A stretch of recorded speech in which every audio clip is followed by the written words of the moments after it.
ما شاء الله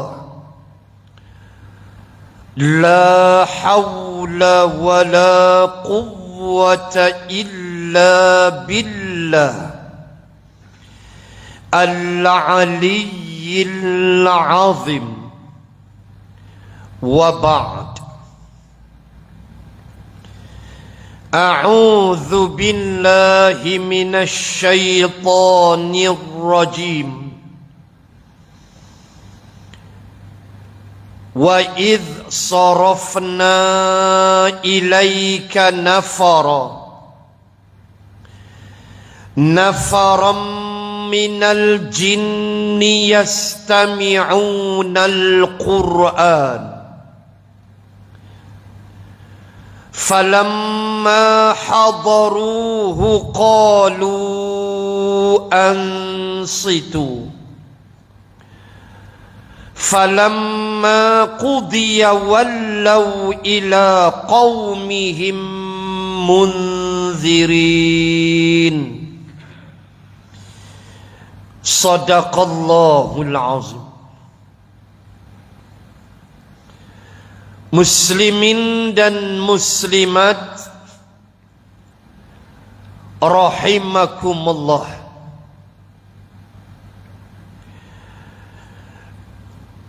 Di antara kisah yang berlaku yang ada hubung kait dengan ayat yang telah saya baca sebentar tadi, sekejap lagi saya kupas sikit, adalah peristiwa yang berlaku di suatu tempat tidak jauh dari kota Makkah. Tempat yang dinamakan dengan Nakhlah. Kalau tuan-tuan muslimin muslimat datang dari arah Madinah menuju Makkah, saya kira dalam 1 jam atau sejam suku nak sampai Makkah. Kita boleh nampak signboard Nakhlah belah kiri. Apa kaitan tempat nama Nakhlah dengan ayat yang telah saya baca yang sekejap lagi saya sebut? Peristiwa berlaku ketika baginda Rasul sallallahu alaihi wasallam bersama anak angkatnya Zaid bin Harithah radhiyallahu anhu, bersama dengan luka di kepala yang masih baru. Nabi baru saja kembali dari Taif. Nabi balik daripada Taif, koyak kepala, bersama Zaid bin Harithah. Dan Nabi berhenti di suatu tempat nama dia Nakhlah. Dekat dah nak sampai Makkah. Sekejap lagi kita tengok ayat yang saya baca muqaddimah. Lalu bila sampai di Nakhlah, berehat sekejap, dan Rasulullah membaca Al-Quran. Jangan tinggal walau sehari, walau 1 muka surat, walau 5 minit. Jangan biarkan 24 jam berlalu tanpa Al-Quran. Teringat saya semacam syair Ibnu Mas'ud. Matan dia saya lupa, mafhum dia. Ibnu Mas'ud kata, tak adalah penyesalan yang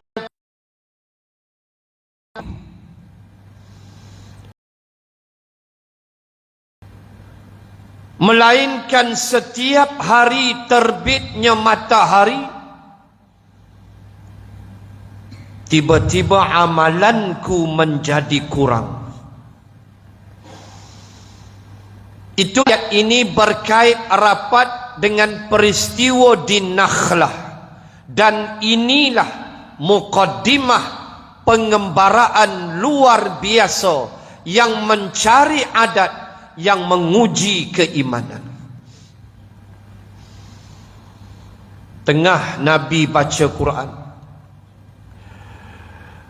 Allah beritahu ayat 29, Hamim Al-Ahqaf, kata Allah, wa idh sarafna ilaika nafaram minal jinni yastami'una al-Quran. Allahu Akbar. Tanpa Nabi menyadarinya, Nabi tak tahu, Allah bagi tahu. Allah kata, ingat, wa idh sarafna ilaika, ketika kami hadapkan kepadamu wahai Muhammad, nafaram minal jin. Nafar makna rombongan. Kalau kerja haji, nafar awal, nafar thani. Dalil nafar awal, dalil nafar thani, ayat 203 Al-Baqarah juzuk 2. Boleh pilih mana nak. Nak tinggalkan Mina 12 Zulhijjah, setelah kita melontar pagi, kita pun meninggalkan Mina dengan syarat ketika kita lontar Jamratul Aqabah yang ujung sekali pada 12 Zulhijjah, habis kita lontar, kita pun berdoa, kemudian kita berniat dalam hati kita bahawa aku, ya Allah, tidak akan masuk lagi ke Mina pada tahun ini. Nah, maka dia jadi nafar awal. Kita pun bergerak ke depan, ada eskalator, turun tangga karen tu, 2 kali turun, maka nampak signboard Makkah, jalan kaki balik ke Makkah. Kalau tuan-tuan lontar 12 Zulhijjah, ujung habis Jamratul Aqabah, lepas tu U-turn balik semula ke Mina, jadilah nafar thani. Tidur lagi semalam, malam 13, besoknya 13 Zulhijjah lontar, dan selesailah manasik di sudut di kawasan Mina, melontar wajib haji. Nafar makna rombongan. Nabi tak tahu. Allah kata, aku hadirkan padamu wahai Muhammad nafaram minal jinni. Rombongan apa? Rombongan jin, sekumpulan jin. Yastami'unal Quran. Jin ni duduk depan Nabi, yastami'unal Quran. Ramai itu sebab jamak, yastami'u, ada waw, ada nun, yastami'un, ramailah jamak. Kata Ibnu Abbas, 7 ekor. Ibnu Abbas dalam tafsirnya, 7 ekor jin datang dari suatu tempat namanya Nasibain di Iraq. Ini pandangan Ibnu Abbas. Nabi tak tahu. Kita nak tengok ya, apa rahsia dia. Baru tuan-tuan nampak Isra' dan Mi'raj. Allahu Akbar. Penuh hikmah. Nabi tak tahu. Bila Allah turunkan ayat tu baru Nabi tahu. Sebelum tu Nabi tak tahu. Yastami'unal Quran. 7 ekor jin ni, saya tak pastilah hisap okok ke tidak. Tapi saya ingat hisap pasal jin. 7 ekor jin ni 7 ekor jin ni dia duduk depan Nabi. Yastami'unal Quran. Lalu mereka sampai, falamma hadaruhu qalu ansitu. Depa sampai saja 7 ekor ni, depa sembang 7 ekor ni. Shh, diam. Ansit makna diam. Ansitu, diam. Jangan duk bising. Dengar Quran. Habis saja mereka dengar Quran yang Nabi baca, mereka pun ila qaumihim. Mereka pun terbang dan pulang ke kaum mereka. Balik kampung mereka di Iraq, munzirin. Lalu mereka tukar jadi gelaran tak elok. Semuanya menolak Nabi. Baik yang tak kenal Nabi di Taif, semuanya menolak Nabi. Khadijah. Nabi ada anak tiri.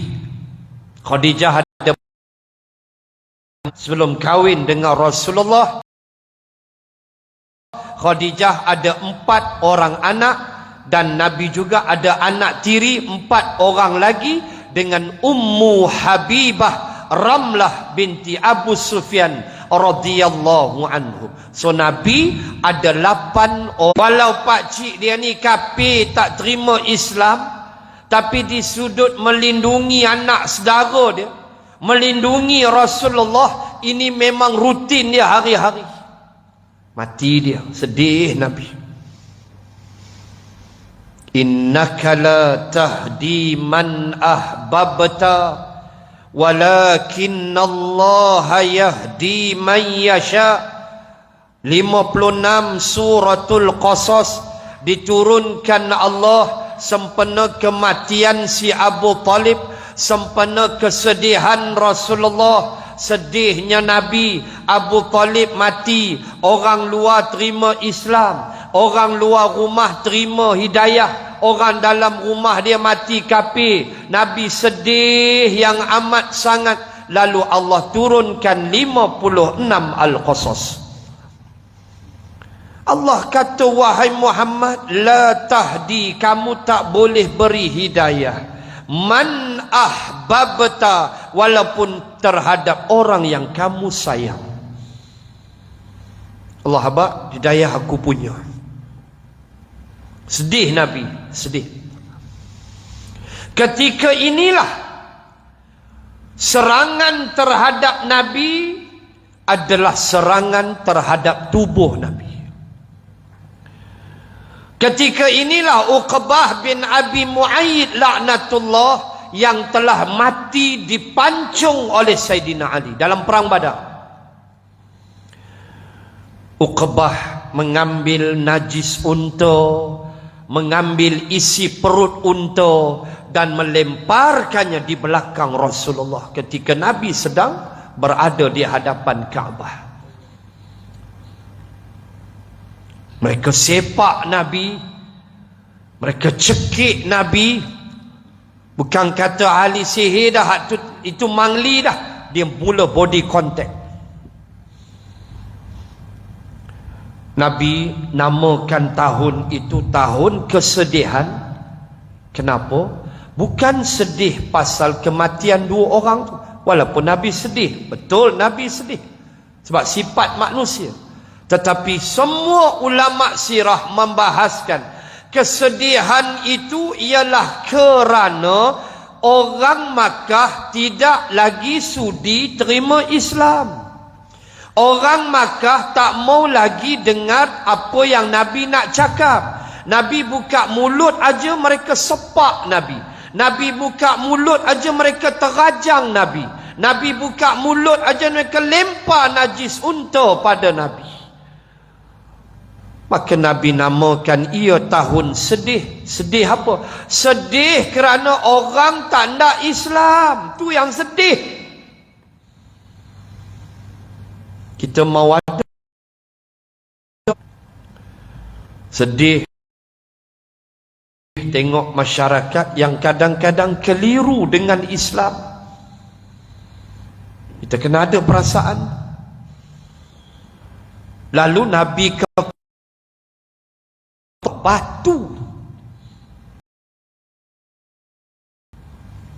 Tanda sudah orang lain ada.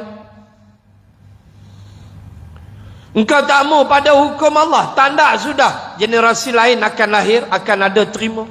Ini dia Allah aja. Manusia tanda. Upah pemuda-pemuda Taif dengan kebendaan dilempar Nabi. Lempar Nabi. Tak kenal Nabi, lempar. Ketika manusia tak sudi dah, Allah kirim jin. Pergi dengar Quran. Allah ajar kita. Manusia tak nak, jin mau. Itu pengajaran. Di antara Rasul, hadis Bukhari panjang, hadis Muslim panjang. Cuba perhati tengok. Ketika Rasulullah on the way ke Sidratil Muntaha, melintasi 1, 2, 3, 4, 5, 6, 7 lapisan langit. Sebab itu Allah di dalam Al-Quran, bila Allah Ta'ala langit, Allah akan sebut dengan lafaz jamak. Tetapi bila Allah sebut bumi, Allah sebut dengan lafaz mufrad.